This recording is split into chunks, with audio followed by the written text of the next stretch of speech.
Okay, so before we get started, we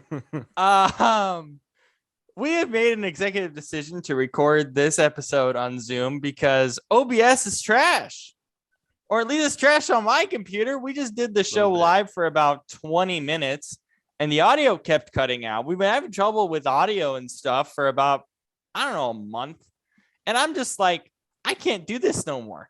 I do it legit. I cannot tell you for weeks. I have adjusted settings. I have fixed this and that and this and that. And it doesn't work. I'm sorry. I don't know what to tell you. We talked about how trash the bomb cyclones have been, positive and bad, especially in California. So that's what we talked about in the pre-show. We didn't really go too much into that. We did talk about a little bit about Kyle Shanahan. Let's sort of rehash that conversation, though. With Kyle Shanahan and where the Niners are with the quarterback position. With Kyle Shanahan saying some interesting things at the podium, basically wondering who's going to be the starter moving forward between Trey Lance and Jimmy Garoppolo. Shane, your thoughts after, again, another messed up live stream because OBS and internet cannot do me any favors. Is my level good or am I too loud? You're a little bit too loud, but I think you're okay. No. Hold on. How's this? It's fine. It's a little bit low now, but I just can't get it right here. We can't get anything right, okay? So annoying, man. Okay, so basically, Kyle Shanahan, head coach of the 49ers, was saying something along the lines of, we'll see if Jimmy will be the starter. We'll have to watch tape and see about injuries. So Jimmy, I think, is still dealing with the calf a little bit. And of course, we know what's going on with Lance. At least he's been injured or he just sustained the injury last week. I guess the proper question to ask is, do you think Lance would have played today if he was healthy? That's what I'm wondering. I think so, because of the weather. I think that's the only reason. Right? Yeah. There's no other reason why. Well, I don't know. It's weird because, like, what's with the thing with Shanahan is it's like, I think he definitely wants Trey Lance to play sooner than later, which, I mean, he should. He was the third overall pick. But I don't know if, I mean, just based off what we've seen, I think I would try and keep him on the bench for, a year or two, as long as possible, and let him learn because he's young. He didn't have much experience in college. And, even though Garoppolo is frustrating from time to time with injuries and among other things, he is picks. Yeah. Ultimately he is a vet, and he's been a starter for a long time, been to a Super Bowl, So, I mean, look at what sitting for a year did for a guy like Patrick Mahomes with Alex Smith, the former 49ers quarterback, So, I don't know. Like, this report to me almost seems like he's saying, if we think Trey Lance is healthy enough, he'll play. Can I make a substantial argument that all rookie starting quarterbacks, other than Mac Jones, should sit? Because, I mean, the Jets obviously don't have a sitting option, I guess. Mike White is not exactly the guy you want as a backup. We saw that today. But, I mean, geez, man. Like Fields we knew was going to look horrible. He did. Zach Wilson sustained an injury. He still looked horrible before his injury. Mike White wasn't exactly helpful. I mean, he's been in the league 4 years, but he might as well be a rookie. And Mac Jones is Mac Jones things. And obviously they blew out the Jets by a college score. I mean, what do you want me to say? Like, I mean, he looked like he did at Alabama. Yeah, and he keeps looking like he's playing at Alabama, and it's great. But he's the only one that's even, or not even close. He's the only rookie quarterback that should start right now. Let everyone else sit. I'm scared that this class, I mean, even Trevor Lawrence, fine. You can, I don't know. You want to let him loose with Urban Meyer? I don't freaking know what to make of the Jags anymore. I mean, just let all these guys. I mean, I guess Lawrence should play. I think experience would probably help him.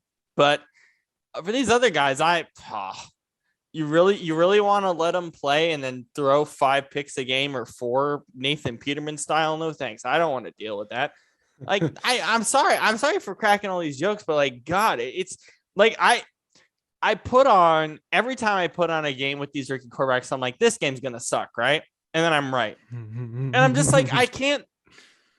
It's not worth it. Well, I do think we have to consider this. I think at least this was my case kind of early on in the season. When I saw these guys struggling, I thought, oh, these guys suck. But then you have to remember last season was a phenomenal year for rookie quarterbacks. We had Justin Herbert and Joe Burrow, who both came out, and by their second game, I was on board thinking, yeah, okay, these guys can be franchise quarterbacks. And then there was Jalen Hurts, who played a few games and looked pretty good. I was like, I mean, not great. Not great, but it was Tua. Like, yeah, and then Tua was like the worst one of all of them, but he's he's looking better than most of the guys this year. He's looking better by them, and it doesn't even look like a significant margin. Let's be honest. Yeah. And again, Mac Jones doesn't count in this discussion. We've already established that Mac Jones is the best rookie quarterback in this class. He's on the level of the guys that were good last year. There's no question. Everyone else, freaking crapshoot. And I think if Mac Jones gets actual receivers, he's just gonna get better. God, I think that's honestly the main thing that's dragging him down. It's not even him. Anyways, so where was I? Oh yeah, so the rookie quarterback class last year was insane. I mean, we all know that. And I think we're all looking at that and thinking, okay, and maybe not everybody, but I think a lot of us are looking at that and thinking, oh, well, these guys aren't nearly that great this year. It's like, no, they never are. Like that only happens like once every 10 years or like the last time that happened before last year was 2012 with Andrew Luck and Wilson and RG3, who rookie year nasty. Yeah, nasty. He was great in his rookie season, So,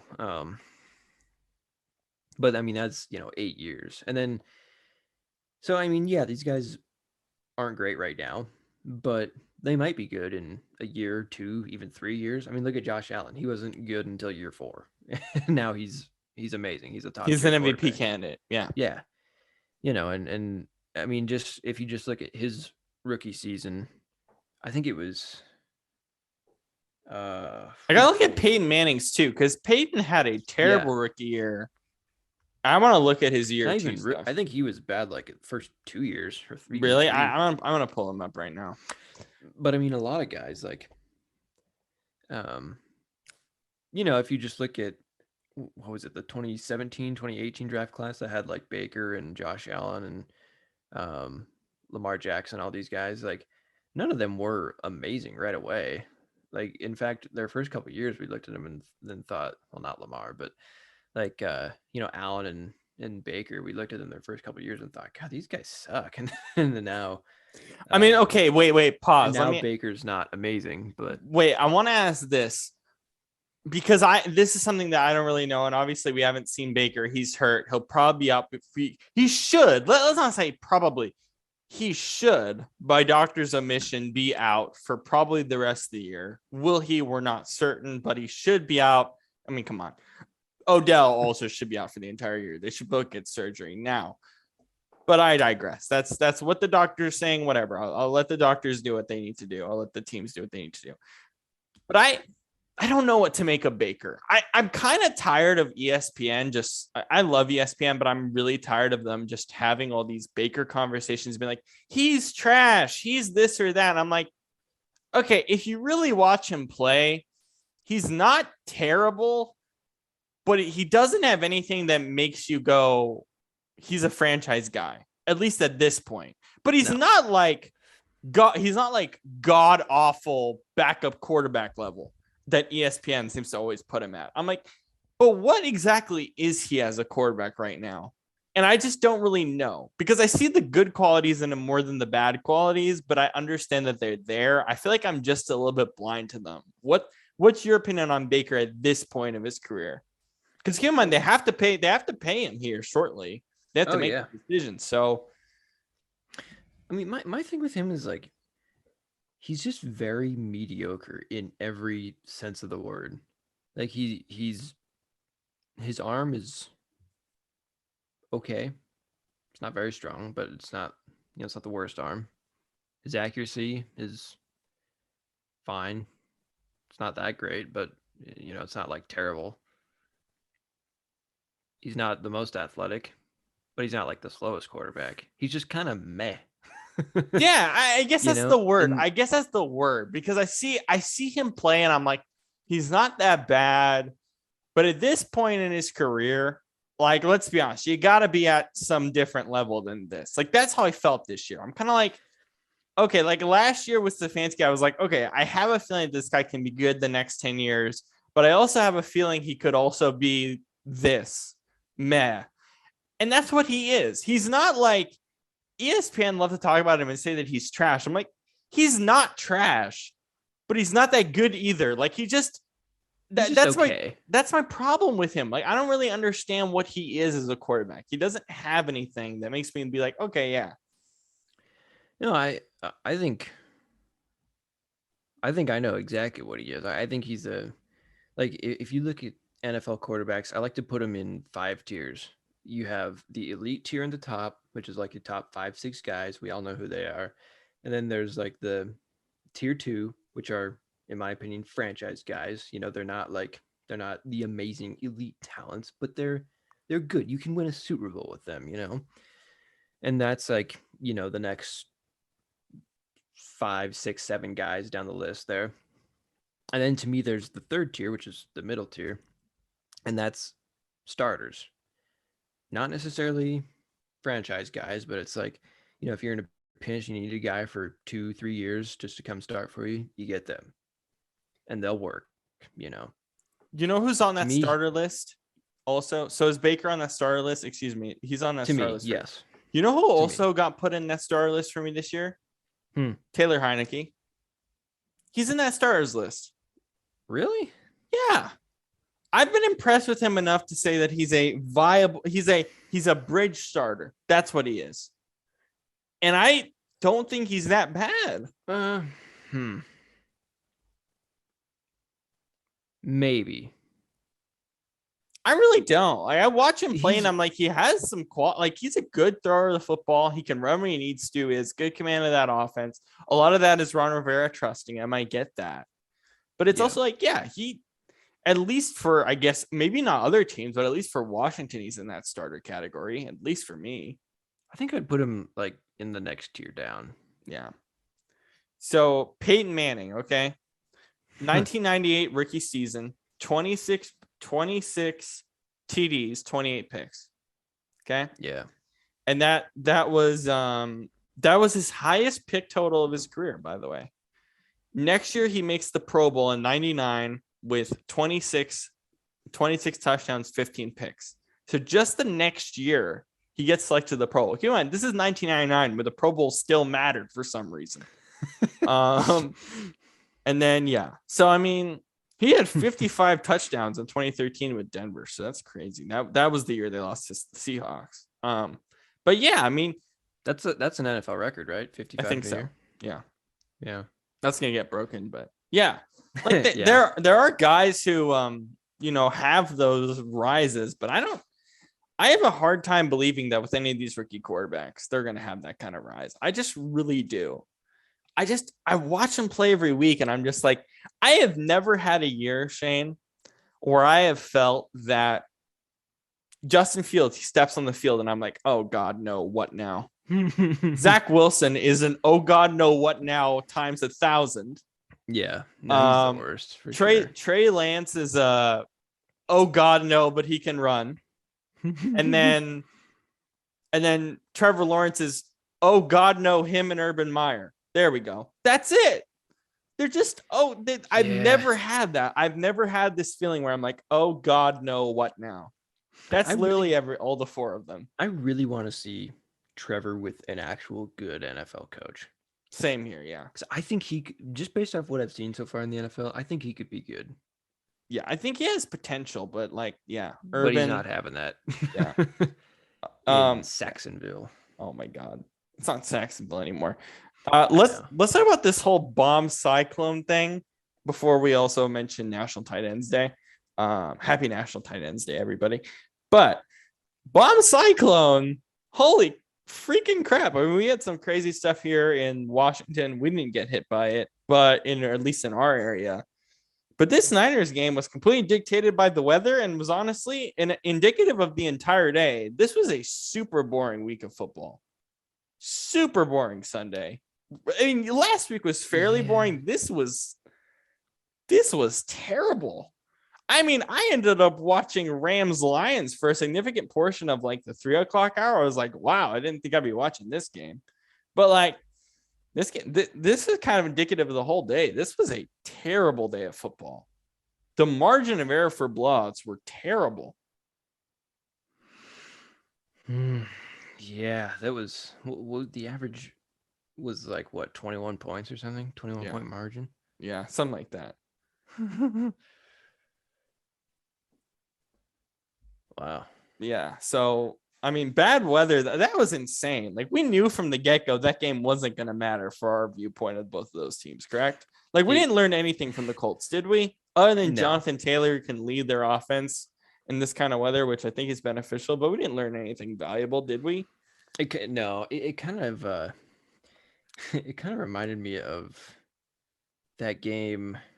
Was it 2 years ago between San Francisco and Washington? That was last year, dude. Was it last year? I think so. No, it was 2 years ago, right? No, year before. No, it was 2 years ago. Yeah, because there was mud all over FedEx Field, and then we were just like, this game doesn't matter at all. Oh yeah, and it was they were the Redskins still at the time. Those first year as Washington. First year.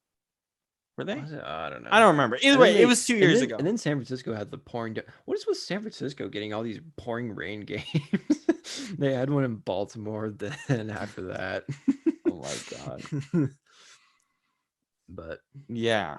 So we didn't learn anything, right? Did we learn anything about Carson Wentz? Do we think he's what? Other than that interception. I legit laughed out loud when I saw that play. I have not laughed at a play in the NFL since the butt fumble, Colts special teams. Oh, fake or whatever. Yeah, you all know what I'm talking about. Yeah, that was the last time I literally laughed out loud at a play. See, they were talking about on the broadcast, right? And they were saying that like someone tipped it. I'm like, even if someone tipped out of his hand, it looked even if someone tipped it, the fact that it's just like poof and it goes right in the guy's hands, like I was like, it literally looked like he was just throwing right to him, like, here, take it. But I mean, in hindsight, like looking at the replay, it looked like it slipped out of his hand, which is understandable because I mean, look at the weather. But still, when I watched it as it was happening in real time, I was like, what the frick? It looked like he just legit tossed it to him, like, here you go. And I was like, what are you doing? It was so funny, but Oh my god. anyways. We're gonna talk about most embarrassing plays in NFL history. So it's that. I mean, I don't know if I want to count that considering the weather, but It's still Colts, kind of awkward. ironically, Colts special teams play, which is just Pat McAfee has a great segment on it. Highly recommend watching that. Let's see. And then, of course, the butt fumble by the great Mark Sanchez. You should describe this play because I think you described it the best in the chat. This was Thanksgiving night. Thursday Night Football. The first year, by the way, of NBC getting that Thanksgiving night game because this is amazing history. You know why NBC has the Thanksgiving night games? Because they had the Harbaugh Bowl, like regular season game the year before, and it was on NFL Network, and everyone was pissed they didn't have NFL Network. Like they got literally like cable companies got calls about it from random idiots not watching Thursday Night Football on NFL Network. That's funny. And then next year, the NFL is like, oh well, let's just move it to NBC then. And this was the first NBC Thanksgiving night game. So everyone was watching this game. I was in Whistler watching this game, I think, if I remember correctly. Because really? It's like this trip. Yeah, because I was like 12. We did like this trip to Whistler for Thanksgiving. And oh my God, will you go ahead and explain it? Well, no, I just always found that particular play funny because it's it's like there are some like the special teams trick play fail is probably more embarrassing just because it's just I don't know, they were like trying to be clever but it just failed on all fronts. But then I was telling these guys, I was like, the butt fumble will always be the most famous though, because, and I described it as like, when I say I think is I said because like he literally fumbled the ball by running straight into his own lineman's ass, just like. And that's not hyperbole if you've never seen it. That is factual. That is what happened. It's not even like he was juking or something. He just ran straight into him, like his head literally touched his ass. Yeah. And he just fell flat on his back underneath the guy, and the ball flying out. It's like, dude. Speaking of Mark Sanchez, I said this last week. You know who wins my Commentator of the Year award? Mark Sanchez. Mark Sanchez. Really? Dude's phenomenal. He's amazing, bro. With what is it? Kevin Klergler or whatever. I'm sorry if I'm butchering your name. I love your play-by-play too. But oh my God, Mark Sanchez is amazing. Is Mark Sanchez color commentary? Yes. Freaking incredible. The guy goes from wearing a cowboy hat in quarantine on ESPN to working for Fox and being like a ridiculously good color commentator. Dude, he's phenomenal. I'm having so much fun watching him every week. Amazing. And the game he did, Lions-Rams. That's a perfect transition. Speaking of special teams too, the Lions, Dan Campbell. Once Dan Campbell strikes again, every week he strikes in a different way. He opens up the game. So the Lions go down the field, score a touchdown. Then, all right, we're like, okay, they're going to kick it off. Dan Campbell freaking does an onside kick. On like after the opening drive, they do an onside kick. They somehow recover. They go down and they score. They had a couple of times as well throughout this game where it's like there was one play, 4th down and 6, right? Okay, 4th down and 6. Easy, punt the ball. Catches the snap, throws it, gets a first down. I think that happened twice in this game. Dan Campbell was like, this is exactly what their strategy was. And I thought about it and I was like, this is perfect because if they didn't make those plays, they would have gone routed in this game. I mean that. They would have gotten routed in this game. It shouldn't have been that close, but it was because Dan Campbell was gutsy as heck.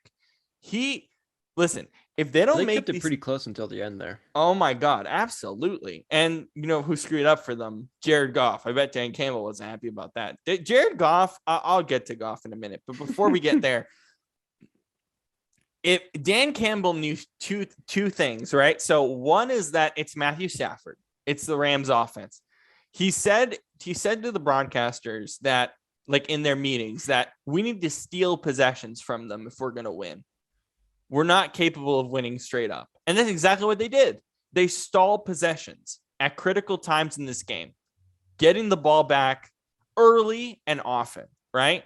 Take the ball out of Stafford's hands, right? We always talk about for the bigger quarterbacks in this league, Mahomes, Stafford, Russell Wilson, Tom Brady is obviously the poster child of this.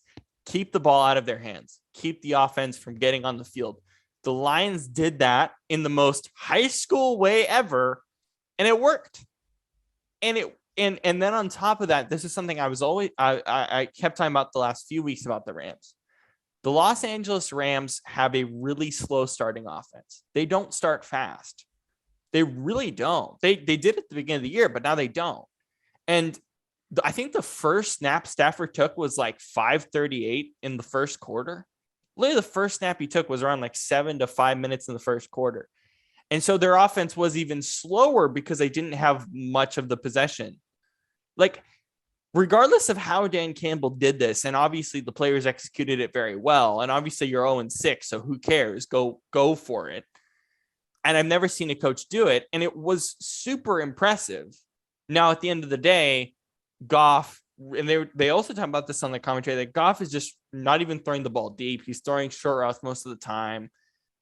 So they're not really giving him much leeway because of, guess what? What happened at the end of the game? Jalen Ramsey picks it off at a crucial time and ends it. They don't even trust Goff that much either. It's fairly clear.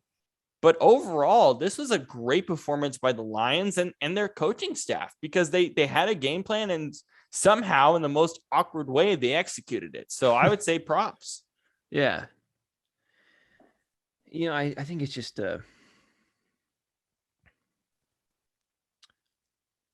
I think it's this is a very strange team, I think. Detroit, yeah. Yeah, because it's like I think they have a way about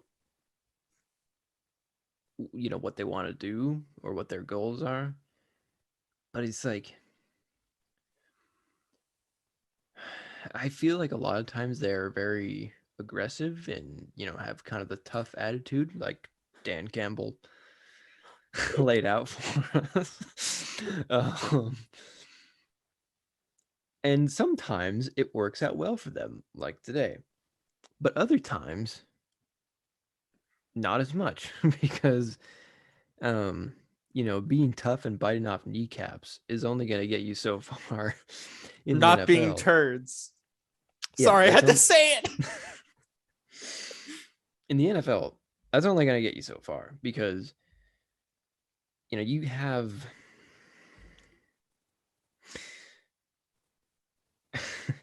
because there's so many coaches like Sean McVay, for instance, who are not tough and whatever, but they're just smart and they have very well thought out plans and ways that they can beat you, because ultimately that's what's going to get you wins, not just being tough. You got to have a plan. And they go in there with one, obviously, but I feel like they're a bit aggressive and sometimes to a fault. And it's it's kind of like going for the big play instead of just the check down and playing it safe. But I mean, that's kind of what they're doing offensively. My thing is, if I was a Lions player, like, I can't believe this. I don't think I've ever felt more positive about an 0-7 team in my life. I actually feel really positive about Detroit because I think what Dan Campbell's doing, I think what Dan Campbell's doing is bizarre. Like, there's no question. It's bizarre. I like what he said in the presser the last couple weeks, even with Jared Goff. If this roster was even 2 pecs better with Dan Campbell as the head coach, this team could have 6 or 7 wins. If it was just 2 pecs better. Oh, you mean the whole season? Yeah. Oh, I thought you meant right now. I was No, like, no, no, no, I no, no, was no, like, no, hold up. no, no way, no. But I really like. I just. It's To be about how fair, bad the roster is, but also, I feel like if Mac Jones was on this team, he'd be lit. I can't believe I'm saying it's the same bad receivers. I mean, obviously it's not freaking Bill Belichick. That helps too. And Josh McDaniels. But I mean, I guess it's not necessarily an accurate comparison. But you get what I'm saying? Like, if they had a rookie quarterback right now instead of Jared Goff, they're in a different place. They have 2 wins right now. I think that's fair. Is it? I mean, you really think like one of these rookies at this point would be better than Goff? Because I don't. If Trevor Lawrence was a Detroit Lion right now, do Yeah. they have 2 wins? I can't believe I'm doing this, but No. I think they do. Really? Yeah. Because honestly, I feel like they're hamstringing Goff. They're not letting him throw the ball. They're letting him throw the ball down the field. If you have Trevor Lawrence, they're obviously going to let it throw the ball. They're obviously going to let him throw the ball. They don't trust Goff at all. They just don't. But would they trust Lawrence? Yes, I think so. Do you not believe so? I don't know. I mean, I feel like part of the reason Mac Jones is so successful is because he's smart and Belichick is really smart. They're both Well, very 100%. scholarly guys. It's not exactly an accurate comparison, but still. Yeah, like I just feel like that would be. I feel like Mac, the scholarly guy, and Dan Campbell, the kneecap guy, would be a huge mismatch. Oh my god! but you see I guess not necessarily Mac Jones, but you see what my logic is. Yeah. I wonder. Wow. I wonder what is going to happen to Jared Goff after his contract. He has 2. This is 1 year. He has and then next year, and then next year, and then they have an opt out, and they're going to opt out probably. So Yeah, I don't know. He's a backup. Yeah, probably. He's a backup. That's weird, man. Guy goes from leading a team to a Super Bowl, and 3 years later, we're like, yeah, he's a backup. Holy crap! But hey, that's how it goes. One of my friends texted me and asked me this question. I'm going to ask you the same question. What is actually wrong with the Kansas City Chiefs? Everything except their pass offense. I say everything, including their pass offense. I mean, even that's not amazing right now.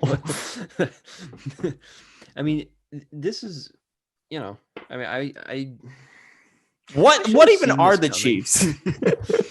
Honestly, I should have seen that. I don't know why because in the preseason write-up I said Kansas City, they have a great passing offense, but other than that, I'm kind of concerned about their whole team. And so, of course, I still was like, oh, but they're going to be great because it's Kansas City. In hindsight, I'm looking at myself like, what a dumbass. That was, there's no way. Now that I look back on it, it's like, if I looked at that for any other team, I would have been like, yeah, they're going to suck. Because if that was the Denver, wait, pause. If that was the Denver Broncos, probably not. Yeah. Great. If that was the Denver Broncos, you've been like 6 wins, 7 tops. Yeah. Yeah. But they're coming off a Super Bowl trip. berth. Yeah. Back-to-back Super Bowls. We can say that. And so I was like, yeah, they still got their core. So yeah, they'll be fine. But now I'm looking at it as like, it's like, I mean, they don't have a consistent running game at all.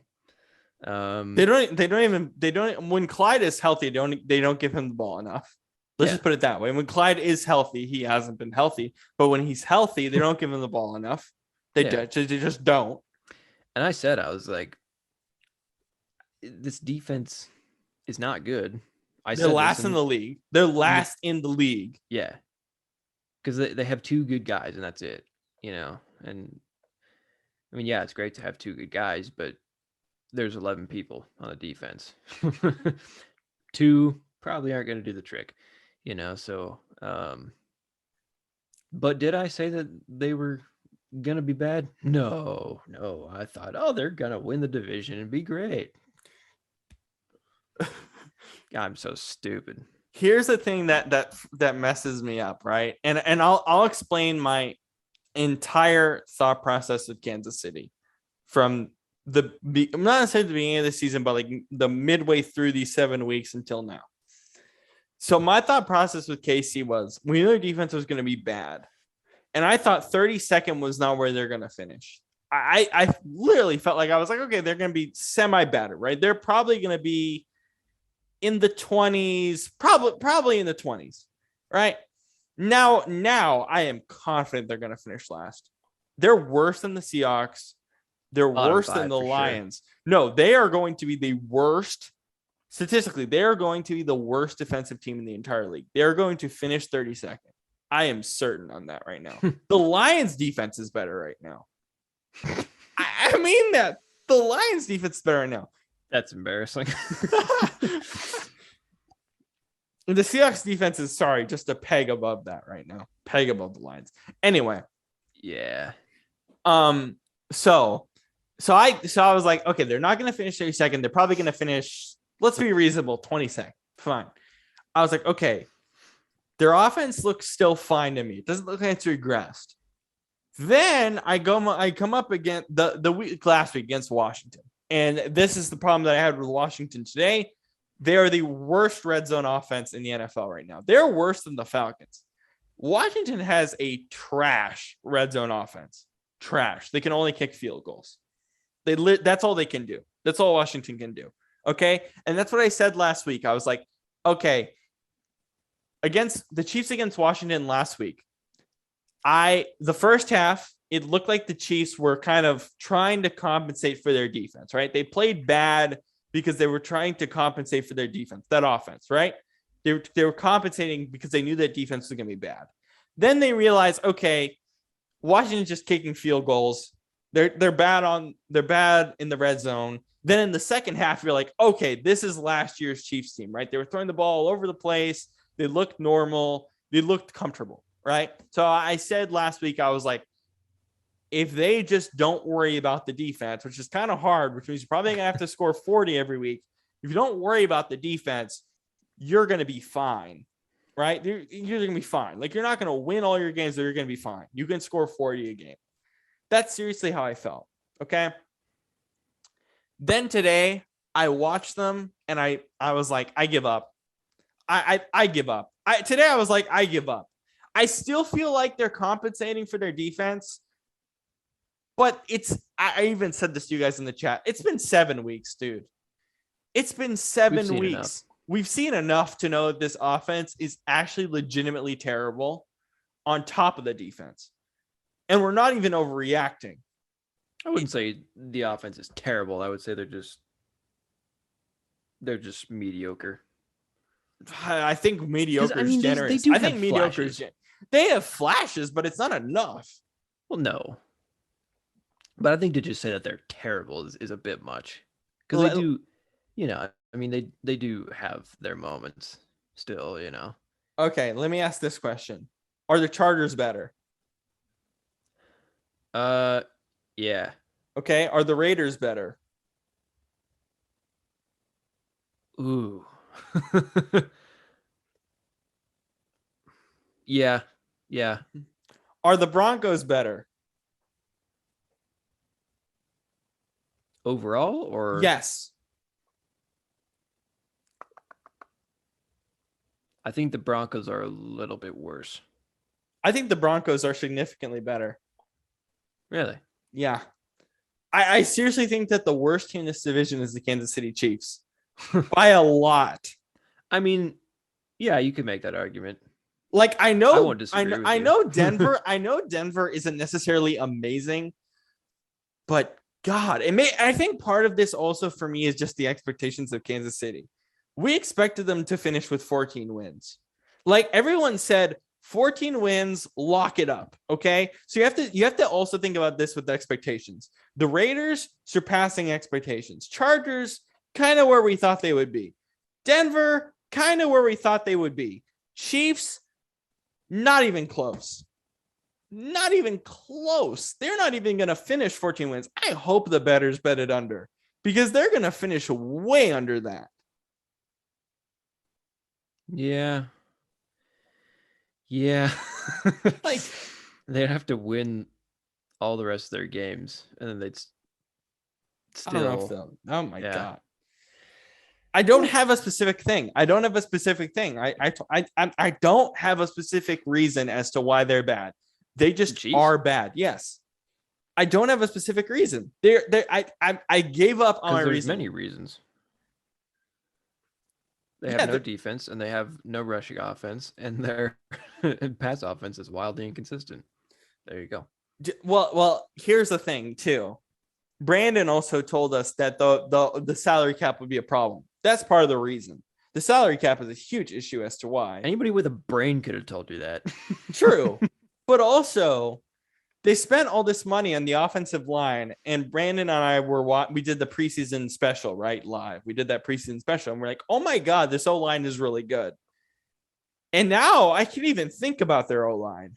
They spent all that money, and the O-line doesn't even matter. It doesn't matter. They need to invest in defense.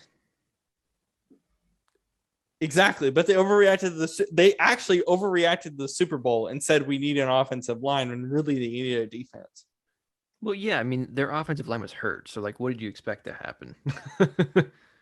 You know, they overinvested in an offensive line, and I watched their O line, and I watched their offense, and I don't even care about their O line. I don't even think about it. Yeah, it doesn't matter. That's the problem. They spend all this money on the O-line, and it literally doesn't matter. And then you watch the defense, you're like, oh my God. Is Mahomes on his 50 million cap hit yet? They readjust it every year, so it's never gonna hit 50 million, but still. Or whatever it is. Yeah, I think he's on his 5th-year option this year. Oh, okay. So, but anyway, I was gonna say, wait till that kicks in. Ugh. Then they'll really be screwed. All right. I guess this will help us kind of run through this. Let me ask this question for you, because I was thinking about this today. Top 5 offenses in the National Football League. Who are they? Ooh, this is a good question. You're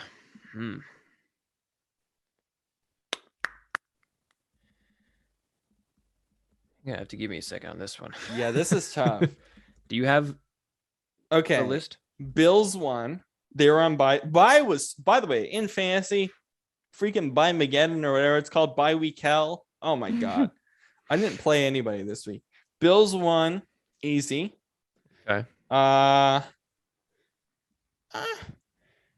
Okay. Bills won, easy. Rams 2, easy. Let's see. I'm trying to think through this. Okay. Bengals 3. Okay, we talked about let's see. We talked about the Bengals a couple weeks ago, and we said based on their situation, they have a good offense. No, they actually have a good offense. They really do. And it's led, of course, by Burrow and Jamar Chase. They really do have a good offense. So 3 is going to be the Bengals. Their offensive line still worries me, but yeah. It hasn't affected them too much. 4, oh my God, $4. I think the Bucks have a really good offense. I actually have an opinion on the Bucks this week for the first time ever. That offense can cream anybody. I mean, yeah, if they want to. Yeah, like I actually have an opinion on the Bucks. Their offense can get them to a Super Bowl, and it looks like they might, at least to an NFC title game, at least. That's my finally after 7 weeks. I have an opinion on the Bucks. That's my opinion, and then 5 Arizona Cardinals. Okay. That list isn't bad, except you're forgetting undoubtedly the best offense in the NFL right now, and that is the Dallas Cowboys. Oh, I forgot about Dallas. Yeah. Wait. Can I switch? Wait. I'm gonna switch the Cardinals out and put Dallas at 2. So I'm gonna Okay. have Dallas at 2. I'm gonna switch the Cardinals out. Okay. I completely forgot about Dallas because they were on bye. Sorry, bye week. Okay. Bills. This is my real list. I completely forgot about the Cowboys. Bills, Cowboys. Let's see. Holy crap. I gotta run through this again. Bills, Cowboys. What am I missing? Anyway. Yeah. You can go ahead while I recenter my brain. Okay. Okay, Bills, Cowboys. Yeah, no, Bills. Okay, wait. Bills, Rams, Cowboys. Okay. Bengals, Buccaneers. That's my 5. That's fair. That's my actual list. I'm sorry, Cowboys fans. One of my best friends is a Cowboys fan. I'm sorry. All right. Let's see. My 5.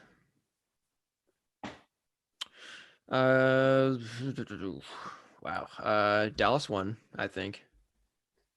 Tampa 2, not to be confused with the defensive scheme. But Buffalo 3, I think. Why is Tampa 2? Wait, just finish your list. Tampa 2, Buffalo 3, Arizona 4, LA Rams 5, I think. Before I ask you about the Bucs, you know why the Cardinals aren't on my list? They fumble the ball. They don't snap the ball well. Yeah. They fumble the ball so much off snaps. I'm like, God, man. Like in the playoffs, a defensive lineman's gonna come barreling and you're gonna get screwed. That's why the Cardinals aren't at 5. It's literally that specific reason. It seems so simple, but God, is it bad every week? Oh my God. And I think. Okay, why is Tampa 2? And I think the Titans deserve an honorable mention. I think so too. Yes. Why is Tampa number 2? I mean, because they really don't have a hole on offense.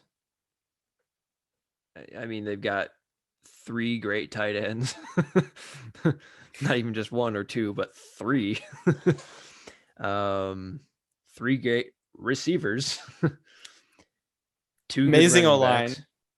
Amazing O-line. 2 good running backs, yes. Brady. And this guy named Tom Brady. I don't know if you've heard of him, but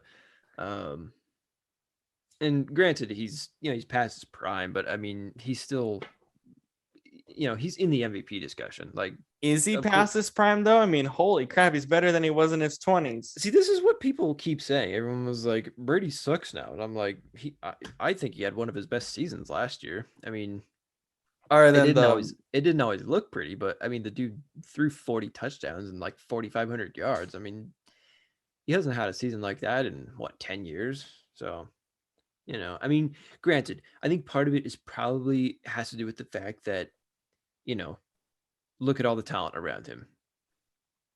That helps. Of course it does, but man. But still, I mean, that guy probably reverse ages, I think. Him and LeBron James. No questions about it. Well, LeBron seems to be, his age is starting to show, I think. A little bit. LeBron, just a little bit. Why are the Titans an honorable mention? That's a great question as well.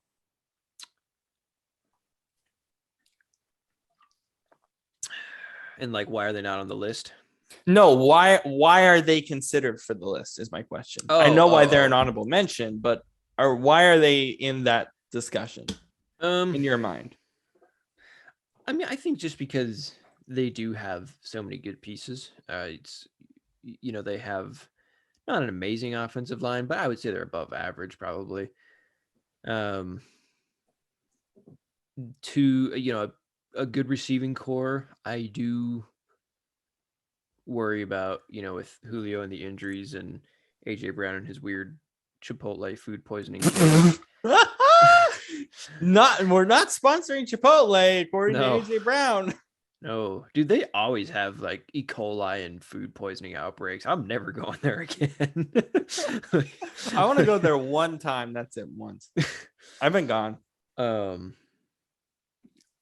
then Tannehill is. Yeah, I mean he's good, but he's not like, to me he's nothing special, but he's just he's a good game manager. He gets the job done, but he's not like, wow, Tannehill, amazing. He makes the throws that he needs to make. Yeah, he just does what he needs to do. Perfect, and it's perfect. Yeah, it's perfect. But I think the reason I don't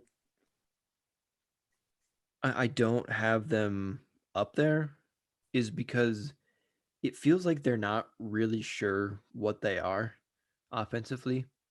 Because while you can say their identity is, they're a power running team, I mean, yes, of course, when you have the best running back in the league and that's his style of play, that's what you're going to do. But it seems like this year they're really trying to have Tannehill command the offense.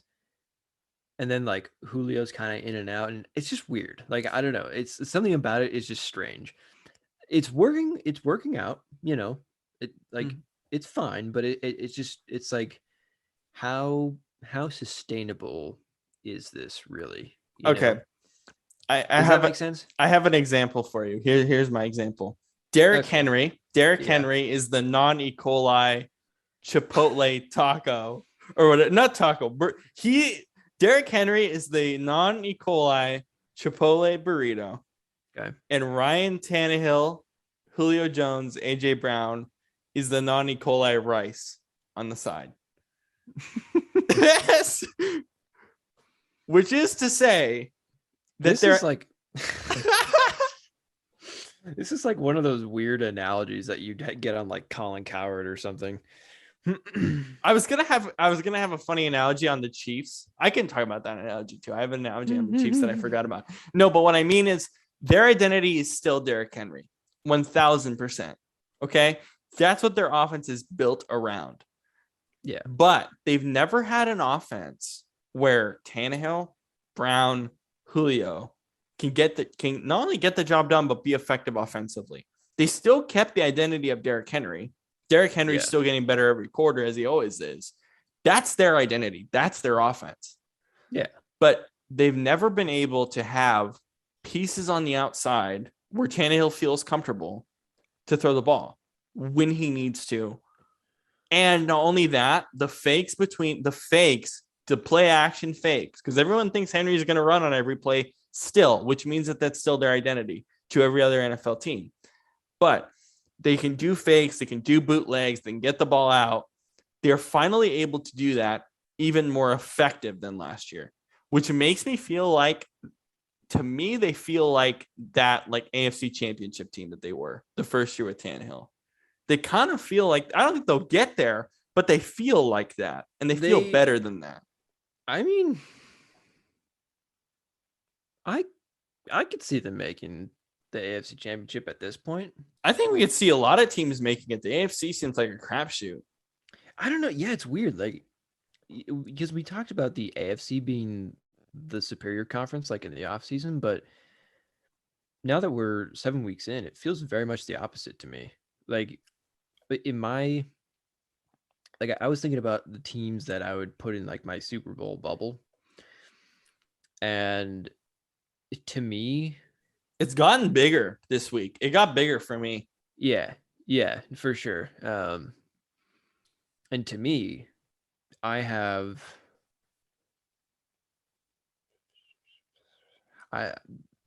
as of right now, I have 7 teams in the bubble. Mm-hmm. Are the Packers in it? Are the Packers in it? Yes. Are the Packers in it? Yeah. Do they deserve to be in it? What do you mean, do they deserve it? They're 6-1. Yeah. And to me, they don't look like a Super Bowl team. I'm still confused by them. I don't understand. I don't understand. They're 6-1, Shane. And last week against the Packers, okay? The way you said they're 6-1, Shane. No disrespect, all laughter. No, But it was funny. they're 6-1. Okay. Shane. Last week, Aaron Rodgers played a terrible first half, terrible against the Bears, and then said, "I own you," which was hilarious. It was great. I enjoyed it. Even though he didn't even have a good game. Today, the Packers offense, let's be real, did not have a good game against the Washington football. They did not. Okay. And defensively, I'll be honest, they also kind of look like a crapshoot at this point. Like, to me, they feel like a team that gets the NFC title game. And like the last 3 years, Aaron has a bad game and they lose. Yeah. That's exactly what they feel like to me. And because of that, I don't think they deserve to be in the bubble. I really don't. I think we know what they are, and they're not a Super Bowl contender. I mean, yeah, no, I agree with that. I guess my logic is just like, if they are capable of making the conference game, I think you kind of have to put them in the bubble, I guess, but like I see them going to the conference game and getting routed. Yeah. They could. I mean, they're... Do you think I'm wrong about them though? Oh, no, I mean, they're they're in the Super Bowl bubble for me, but like barely. It's like they're about to get kicked out of the bubble and they're just kind of like trying to hang in. Yeah. Just because, like, I mean, I think with Green Bay, they don't have... I think what works well for them is that they have like a star player in every unit. You know what I mean? Of course, yeah. Got the star quarterback, running back, receiver. Granted, it's only one receiver, but he's there. You Tanyan is solid, I guess. Yeah. And you got Bakhtiari, Jair Alexander, line, right? In the secondary, Adrian Smith Amos, Bros. Yeah. Smith Bros. Whoever they're not exactly brothers, but still. Who's their Darnell Savage in the secondary or in the safety. They're good defensive linemen. I forgot. Either way, I can't even think of his name. But anyways, so they've got like, they have an anchor in every unit. But then like, it's one of those things where besides those guys, I feel like they're kind of lacking like in the rest of the groups. You know what I mean? They my biggest problem with them is that I don't think their defense is that solid, and I just don't think Aaron Rodgers is regressing. I just don't think he's a quarterback right now. I think what we're seeing is flashes of the AFC title games flash before our eyes, because I think what we're constantly seeing is Aaron is not having 4-quarter games anymore. He's only having like second half games. And I think that's so visible if you watch him. And it's like, that's not a recipe for success. I think that's their biggest problem. Because I think if Aaron has 4-quarter games, they're obviously a Super Bowl contender. But right now, I can't see them getting to the NFC title game. But I seriously think if they get there right now, like if the NFC title game was tomorrow and they play the Bucks, they're going to lose 38-14. Like they're going to get smoked. Oh, yeah. But yeah. I don't think the Bengals are in the bubble yet, but they're getting there. They're definitely playoff contenders, no doubt. Oh, they're making the playoffs. Just how far they'll go, I think we need to wait a few more weeks. Which that, to me, was shocking. I still can't believe it, honestly. But, how good they've been? Yeah. But, I mean, hey, good for them. See, what also is funny about the Bengals is we know that offense has firepower, but I like their defense too. Like they shut down that Ravens offense has been fairly prolific. Oh yeah, this year. I guess this also goes to where are the Ravens? I don't even think they're in. I mean, they're going to make the playoffs, but they're not in my Super Bowl bubble right now because I started to realize this last couple of weeks, and I said it in our chat. I feel like Lamar's just putting up empty stats and people are overreacting. I feel like people are overreacting to Baker for unnecessary reasons and are overreacting to Lamar just because he puts up stats. Yeah. And I feel bad for saying that, but like if you watch the game, you're like, Yeah, this offense, they don't have a passing game. Their entire passing game, National Tight Ends Day, Mark Andrews. Their whole passing game was freaking Mark Andrews and a deep throw to Marquise Hollywood-Brown. That was their passing offense. Other than that, it was like Lamar running and, the running backs running. He just puts up empty stats. He literally just does that, and everyone freaks out thinking he's amazing. I'm at the point where I don't even think he's worth even close to Mahomes' money. Oh, no. No. And he's probably going to get that this offseason. I'm like, oh, God. I can't believe I'm saying this, and I feel bad because I like Lamar. I like him. I think he's solid, but I think he's a good quarterback. He's not in the upper tier. I think he's a very good quarterback, though. He puts up empty stats. He just does. Yeah, and he's very up and down. Sometimes he looks like, freaking Superman going around and beating these teams with these crazy comebacks and making all these plays, and then he comes out and does this, and it's like, what? What happened to you? You know what I mean? It's just the inconsistency for me, and among other things. But yeah, I don't know. I mean,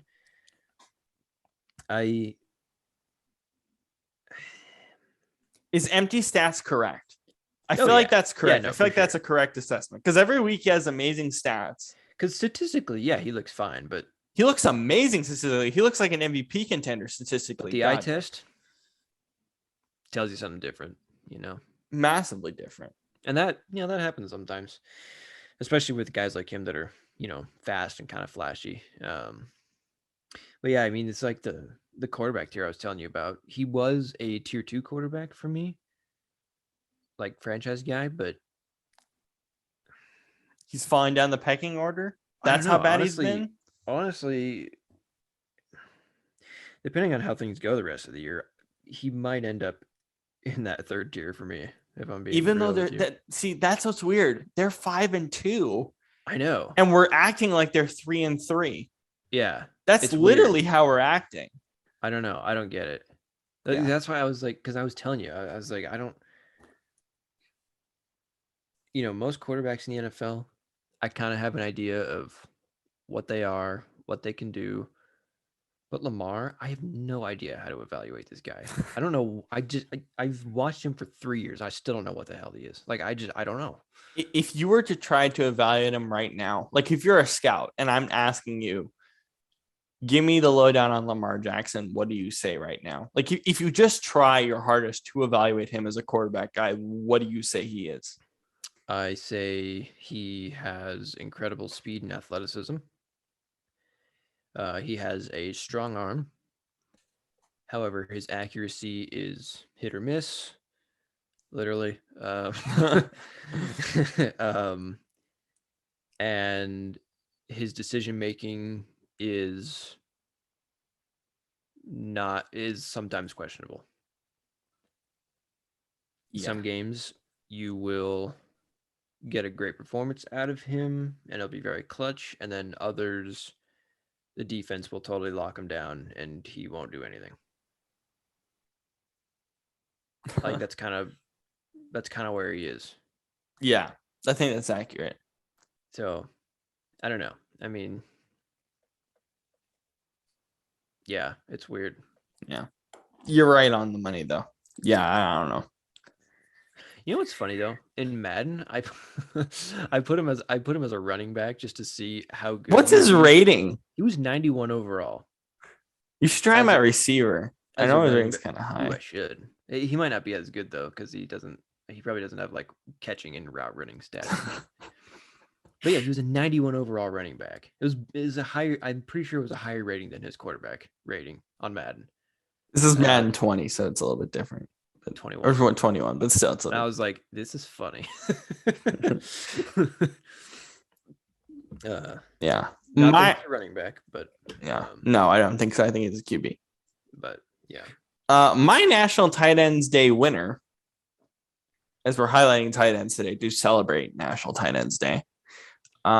Is a guy who didn't even score a touchdown. Kyle Pitts, 7 receptions, 163 yards. Probably the most impressive part of Atlanta's game today. This game was actually fun, and I barely cared. I watched it, and I was like, don't care.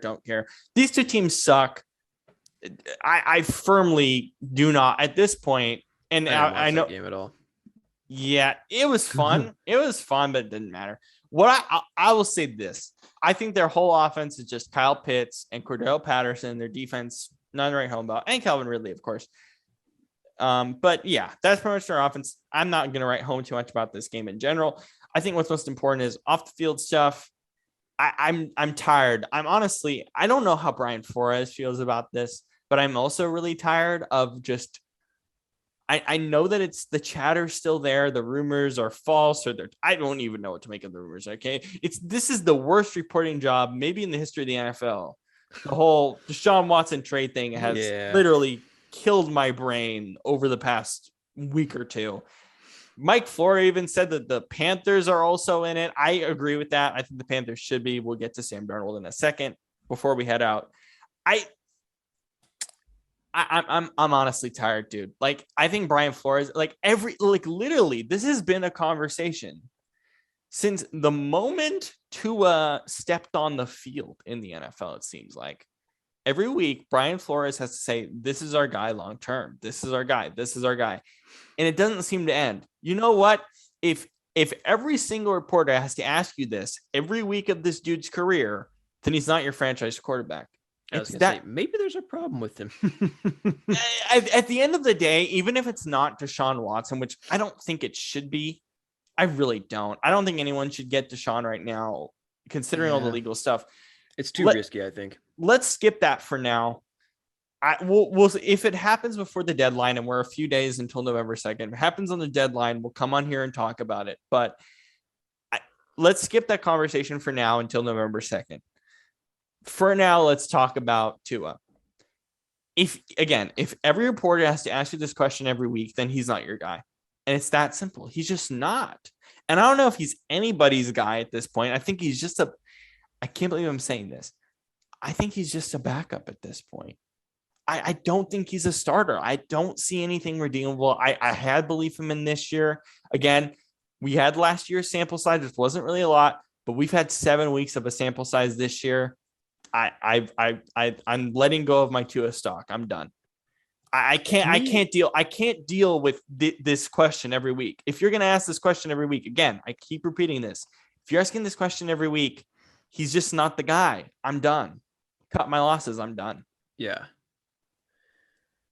Yeah. I mean, to me, he is a worse version of Baker Mayfield. I think that's kind of accurate. Yeah. You know, and even Baker, I'm kind of like, So, I mean, Baker is a starter, I think, but is he at the bottom end of your tier, like way at the bottom right now? Tier 3, Baker? No, Tua. Oh, Tua. Yeah, he's tier 4 for me. Yeah, so he's like a serviceable backup, kind of. Or bridge guy, basically. Yeah, for me, tier 4 is basically like,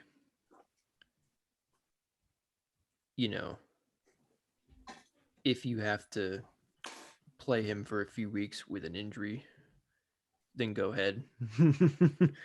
Kind of thing, like, you don't need to seek out a free agent. And that's kind of where he is. Yeah. Yeah. He doesn't necessarily throw the ball well. And we watched him in Alabama, something flashed off the page. You watch him in Miami, and I don't even care at this point. I don't even care. Like, I literally do not care about Miami this year. I don't. And I think part of that is just Tua. And, I mean, honestly, I should have seen this coming because, like, when he was in Alabama, if you compare him and Mac Jones, when Tua was in, they were running a lot of college-style plays. And then Mac Jones goes in, and then they started looking like a pro offense. Yeah, pro-style offense. Yeah, they're two separate offenses for sure. And that should have been a sign I think in hindsight, yeah. because I mean, it could be this thing where it's like, well, Shane, they're in two different offensive schemes. It's like, okay, yeah, but Saban, Belichick, Ryan Flores, they're all part of the same coaching tree. Pro style offense. Yeah. Yeah. So, yeah, I mean, do what you will with that information. And I would argue Tua has better weapons in Miami than Mac. Oh, 100%. Gesicki's actually pretty solid tight end. I like their receiving with their health core. and suspensions, it's kind of rocky, but yeah. But still. Yeah. Yeah. Yeah, the Tua stock that I had is gone. And I think that's the same for Jalen Hurts as well. Really? Yeah. It's gone. I can't even I hate Jalen Hurts from a fantasy perspective to the point where I don't even want to start him anymore. Dude, he goes from 7. Okay, what? Okay, wait. That's how I feel about Aaron Jones. A little, but it's Aaron Jones. Like, he should be starting. Hurts from a fantasy perspective is the most annoying quarterback to roster. So annoying. He goes from like 1.28 with like a couple picks to 4 touchdowns with 2 rushing by the end of the game and getting 21. I'm like, can I just trade this guy? Does someone want him? Does anyone in our so league that's still heart attack? I'm honestly debating starting Derek Carr. I don't want to deal with it anymore. I would. And that's great. Yeah. So yeah, Jalen Hurts is literally just a good fantasy quarterback, and even that kind of gives you a heart attack. Before we finish, let's finish up on the quarterback conversations with Sam Darnold. Sam Darnold has had a problem throughout his entire career of throwing interceptions. Remember, like even at USC, he threw a bunch of interceptions and everyone just kind of wrote it off. And then not me. We'll get to that. Then when we was with the Jets, we obviously wrote it off because it's the freaking Jets who are still trash even with a good coaching staff. Makes sense. Then the Panthers, he has a great 3-week run, obviously with Christian McCaffrey behind him, which I think was a huge help for him in hindsight. He doesn't have him behind him. He's got Royce Freeman and Chuba Hubbard, a rookie.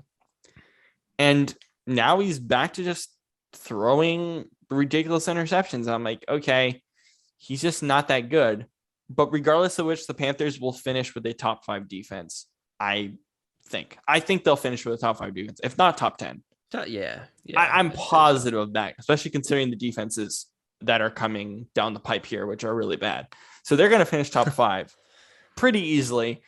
But yeah, I think the simple thing to say with Sam Darnold and how this Panthers offense is playing, and I think Robbie Anderson is also just not getting the receptions they should. Part of that is, again, I think all of that's really Sam Darnold.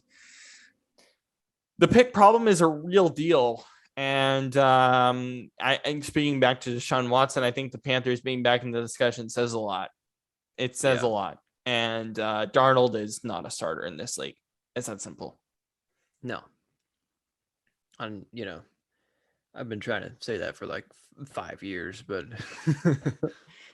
now I finally said it after today. But that you said earlier, like you knew the picks were going to be a problem. What did you see there? Like it's a legitimate issue.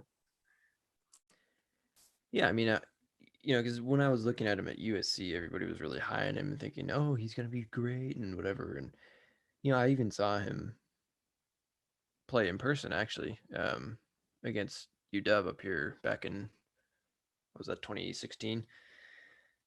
And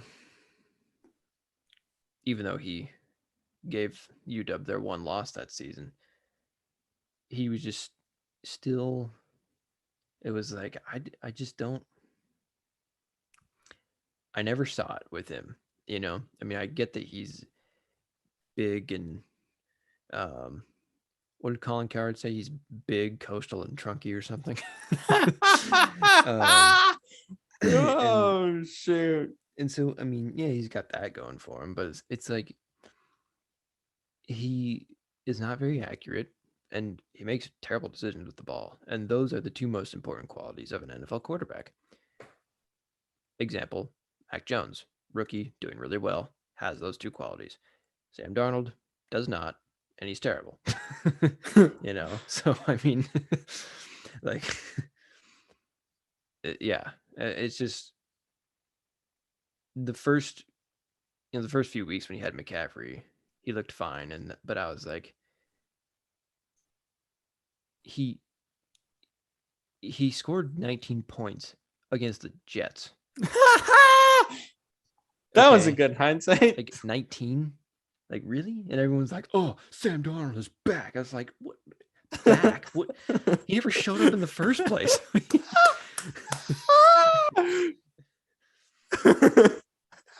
And it's like, no, it's the Jets. And he scored 19 points. Like, relax.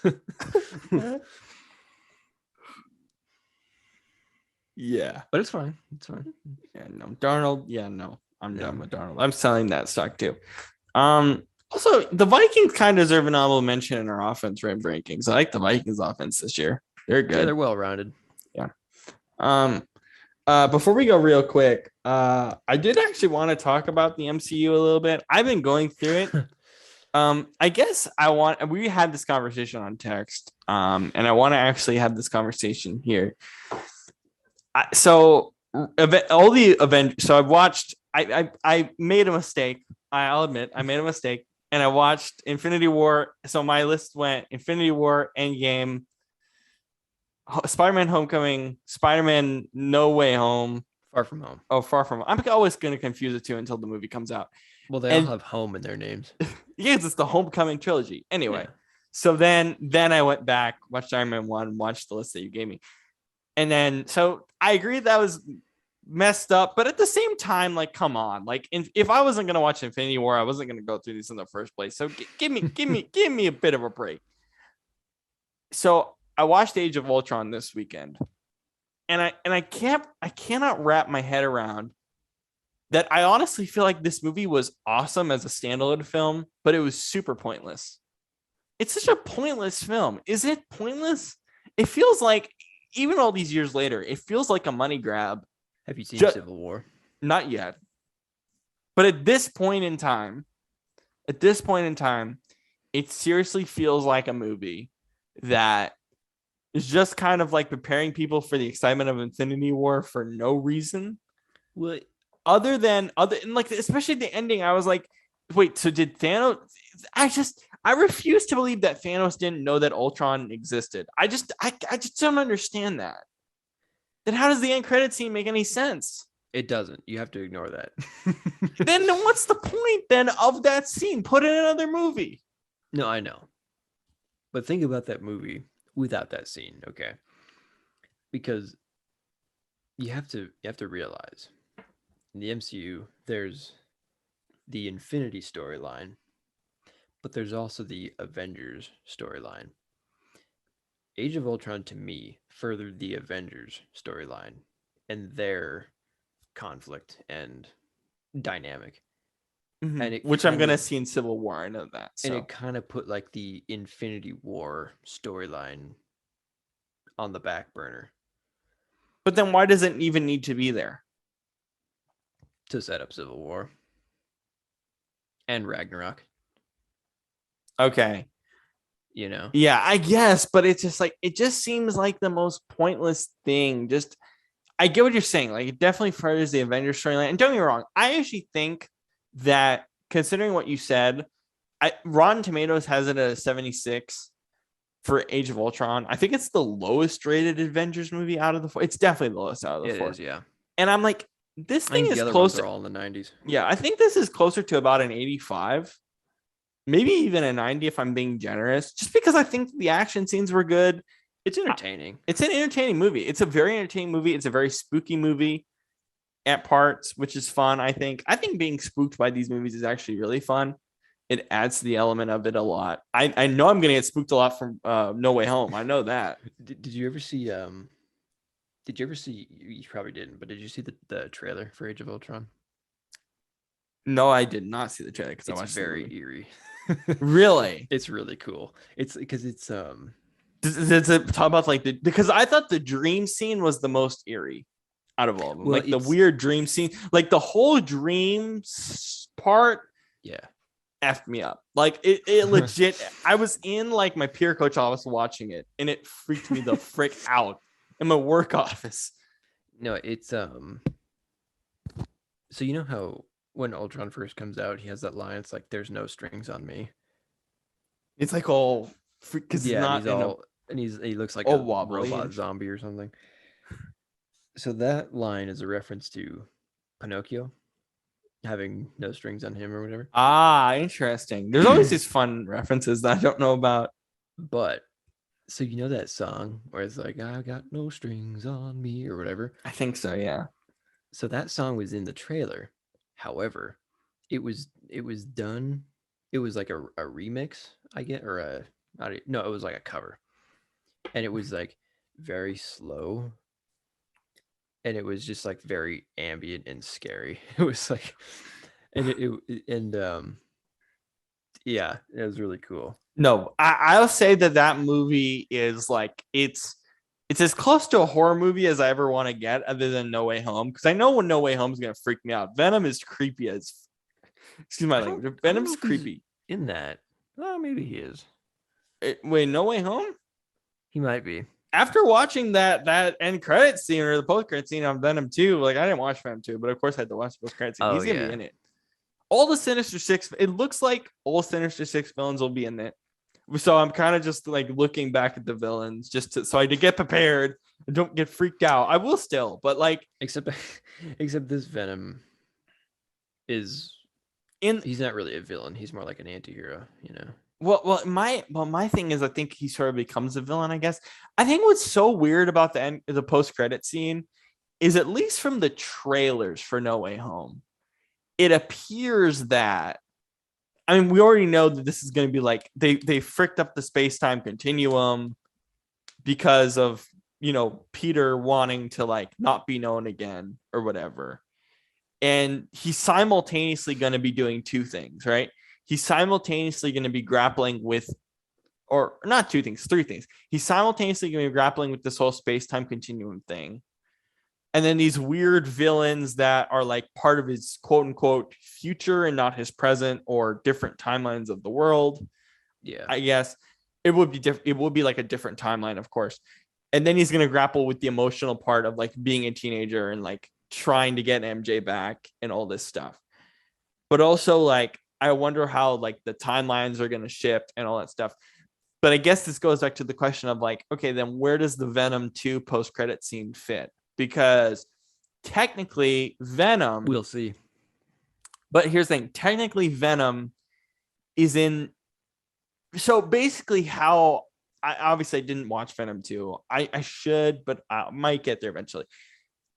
It appears that the stuff that happens in Venom 2, Let There Be Carnage, is at the same timetable as Spider-Man, at least in the MCU case, is at the same timetable as Spider-Man Far From Home, or essentially it happens at the same time. That's the referencing that I'm getting.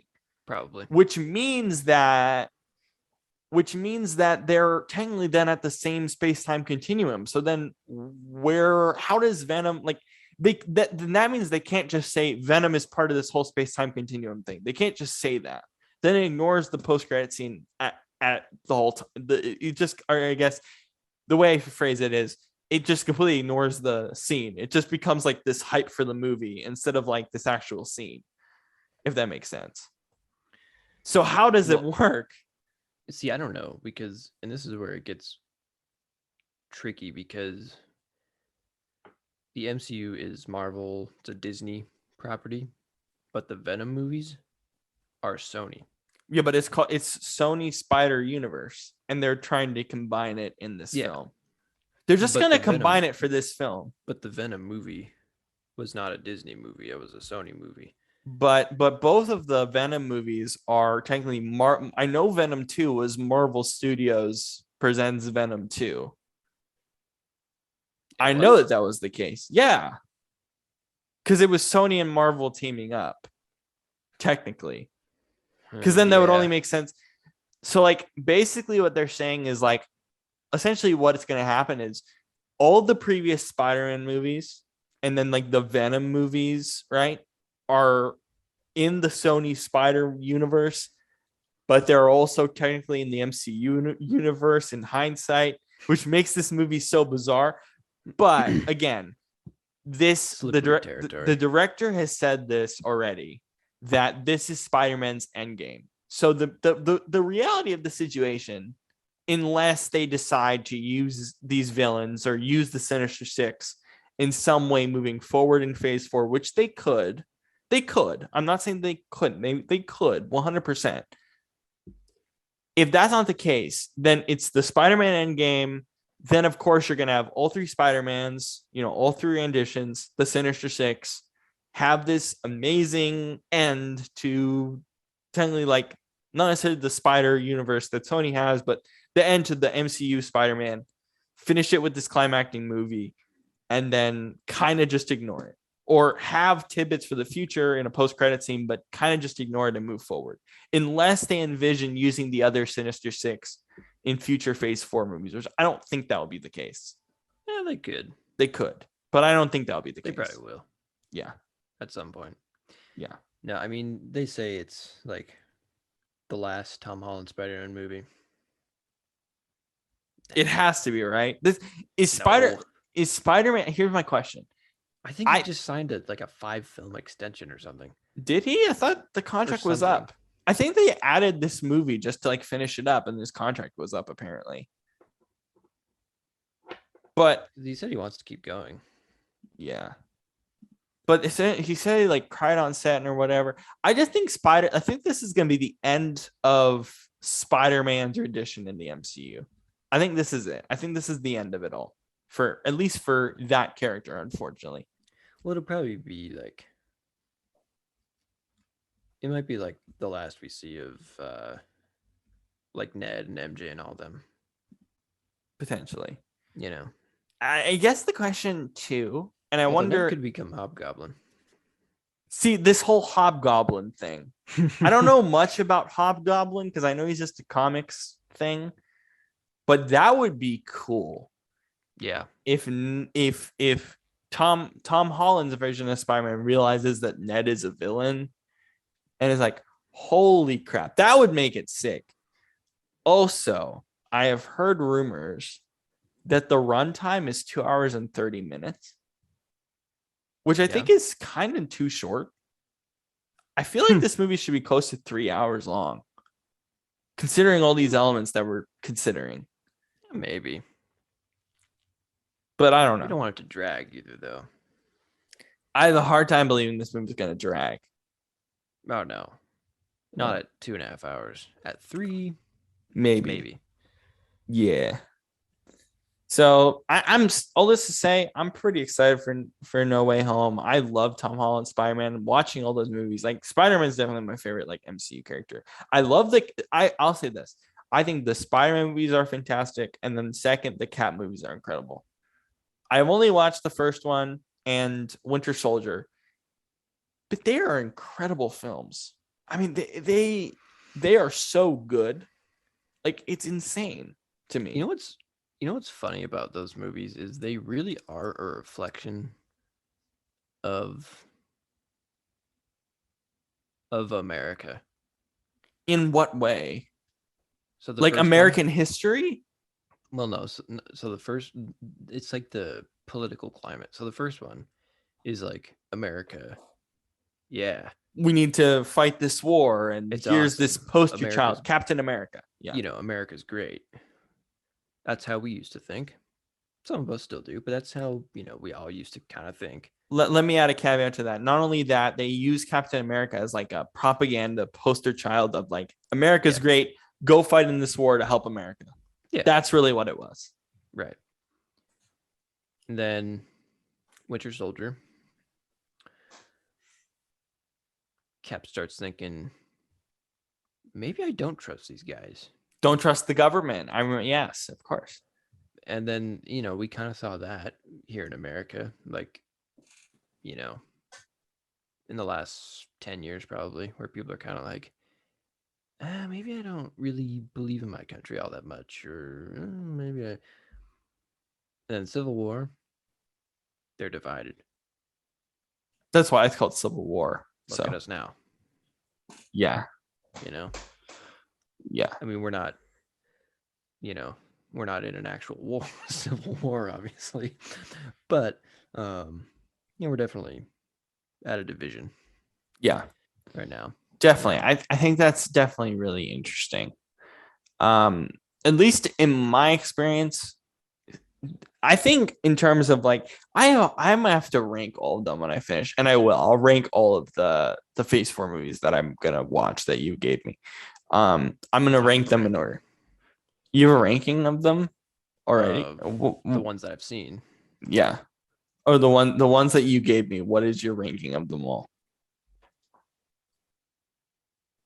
Oh God, the ones that I gave you. Yeah. It's probably a lot. I don't know if we want to go through all that. Because it's about how many were there? 10. There was like 10 in 10. total, and I finished 7 of them. I'd say Infinity War, Winter Soldier, Avengers. 1. Yeah. Yeah. Iron Man's at the bottom now for me, just because it feels really old. Now I look forward. Iron Man 1. Yeah. It looks so old. Yeah. Yeah. Yeah. I don't know if we can go through all of them, but I can't think of it off the top of my head. No, but Winter Soldier. I don't know. I feel like I have to move. I feel like I have to move both the Captain America movies above even Endgame. Forgot. Like, I mean that even like above Avengers and Endgame, because I sit here and go, especially like Winter Soldier. Like, obviously, like I love also like the greatness of the first one and how much it like sets up for everything that happens with Hydra and all that stuff, which is pretty amazing. Just in terms of that setup. But Winter Soldier has a bunch of moments where you're like, what in the actual heck is going on here? Like the Nick Fury thing, I had to look up what the heck was going on there because I was so confused. I looked it up and I was like, oh, and it didn't spoil the movie for me at all. But I was like, oh, this is what's going on. They're trying to kill him. Yeah. And I was like, okay, wait. Oh, and I checked it out. The Marvel Cinematic Universe wiki has been such a great friend for me right now, just to help me through some of this stuff.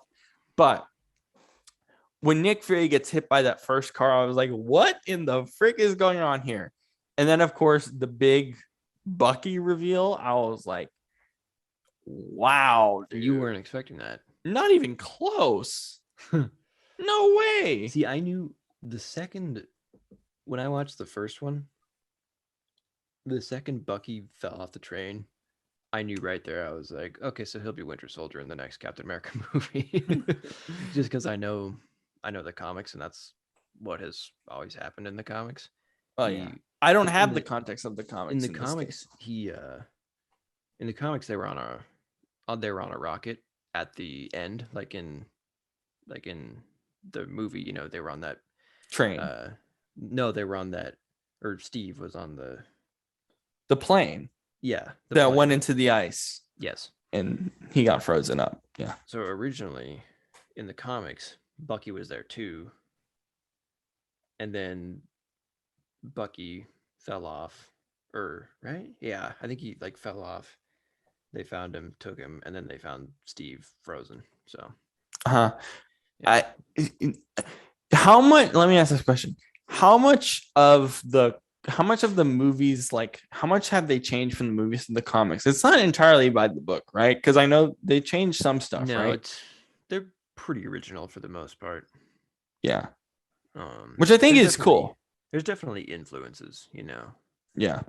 But yeah, I mean, there's some things like the Mysterio, you know, like I knew he was going to be a villain just because I did not know. That was freaking insane. Because at one point when we were in the theater, my sister turns to me and she's like, Shane, isn't Mysterio a villain? And she says that really loud, and I'm like, no. Because then, people are looking around like, what? Yeah, that was kind of spoilerish. It's the No, yeah, that was fun. it's- I think when I saw that and I realized, oh wait, Mysterio's a villain, I was like, this is what there's so many reasons why the MCU is so good and why I'm like literally addicted to it now. But there are a couple reasons as to why. One is the amount of just wait, really? That I wasn't expecting that moment, right? And then I the wish I actors could. and actresses are just, oh my god. The cast is amazing. Even some of these guys weren't A-listers and now they are. Yeah. But I'm like, wow, the casting is ridiculous. I was just like, are you serious? That makes the movie so good. I'm glad that you can have the OMG. I wasn't expecting that moment because I can't, unfortunately, Because of the comics. because I know them all Yeah. or most of them. It's because of the comics. Yeah. Like the snap. I was expecting that to happen in Infinity War. Yeah. Endgame. I went in pretty fresh because there's not really a comic about that, as far as I know. But Yeah. Oh, Vulture, his daughter. I wasn't expecting that. Oh, I love that. Yeah, I thought that was great. I that know might be in a comic, but I people didn't know about it. like the dad talk scene, and I know that scene's like I don't know. I get in why the car. I get yes I I get love why that it's, I scene. get That's my I favorite scene in the movie. right I get why that scene is like very much like the scene of the movie, but my absolute favorite scene from that movie is the ferry scene. Really? Yeah, I'm kind of partial to the battle scenes, but I was like, because remember he uses the web grenade that he learns in the deep storage vault and all that stuff, and it was like really really cool. It's like it was so funny. It was obviously everything that sort of happens, and he's like, you don't understand what you're dealing with, and like the whole thing crashes. And obviously Iron Man helps him and takes his suit, and that was kind of the personal moment for him in that movie. But I thought it was like really cool. I think it was so funny. It's like the FBI just randomly show up and and Spider-Man goes, FBI, what is the FBI doing there? And then the only acceptable Karen in the world, as people say in the comments of the YouTube videos, go. She goes, the FBI is. I'm like, I know what the FBI is. But I think what was so funny is Vulture comes out like Michael Keaton, his normal self, and he just goes and just smacks this guy into a car in frustration. I'm like, what the freak, dude? The movie's just great. It's such a great movie. I think what would be awesome, and I don't know if they're gonna do something in No Way Home, but Vulture's daughter, I feel like should be involved somehow. Still, like it's just that whole thing just kind of I was thinking about that, and I hope they do something in No Way Home with her character, like something, because I think it would be really fascinating. Yeah. Just even if it's something small, it probably won't even matter. Probably be a subplot, but like a very very small subplot. But I always find that weird how they just completely ignore kind of that part of the movie even existed, and then it's like, oh, this is MJ. Wait, what? Like, okay, so yeah. Yeah, it's a crazy universe, but it's fun. It's great. No, it's fantastic. I'll have more after I watch Solar. I'm gonna watch Black Panther with my mom. I asked my mom if she wanted to watch it, so I'm probably gonna watch it with her, which would be fun. The only reason Black Panther is on the list is because I wanted to watch it. Honestly, want to watch Black Panther. I don't think does it matter too much in Pantheon or not really, but it's yeah. And I mean, it's not even like an amazing movie. Yeah. But I think what it means is culturally, really yeah, culturally and stuff like that. Therefore, I think it's good to watch it. Yeah, and I think that's why I also personally requested on the list that you gave me that it would be on there because I want to watch it just for, as you said, the cultural impact, which we did talk about before on this show. So you had that, and then Thor Ragnarok. And then can you explain more in depth why you want me to watch X-Men Days of Future Past before WandaVision? Is there like a specific reason why? There is, but it's a slight spoiler for WandaVision. In what way? I don't really understand. It's based on a certain character. Oh, who's in the show. wait, who's in WandaVision?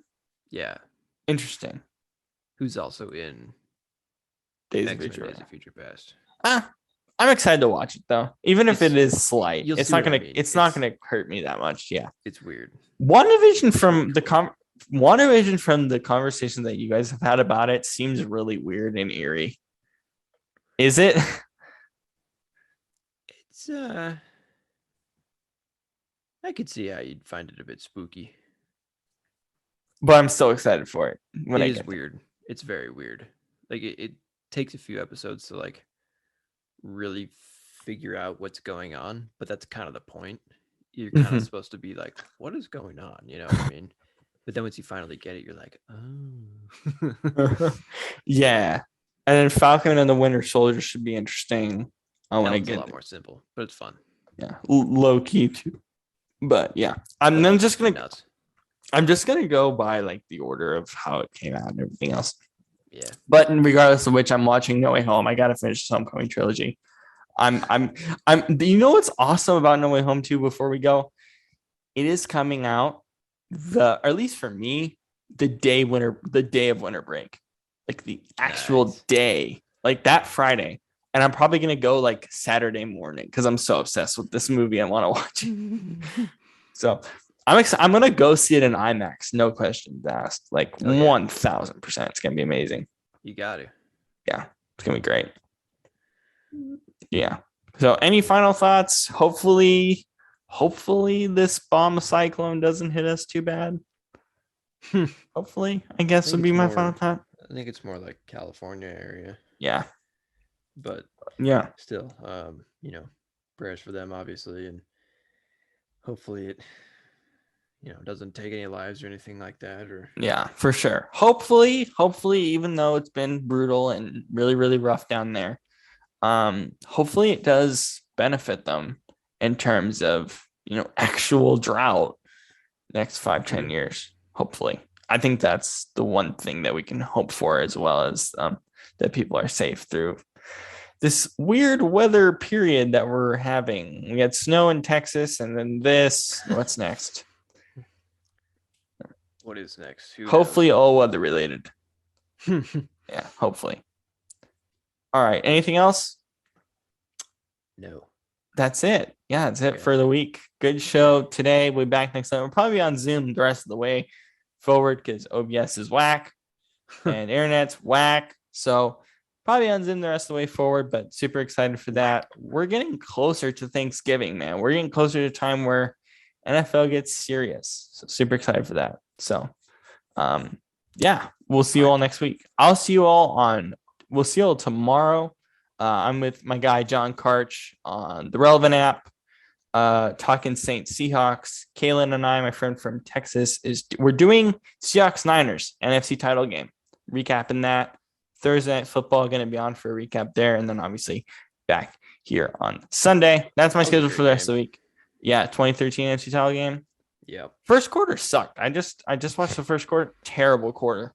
Trash quarter. Anyway, I'll see you all tomorrow on the Relevant app. Go join us there. And Shane, I'll talk to you throughout the week, and we'll see you on next Sunday.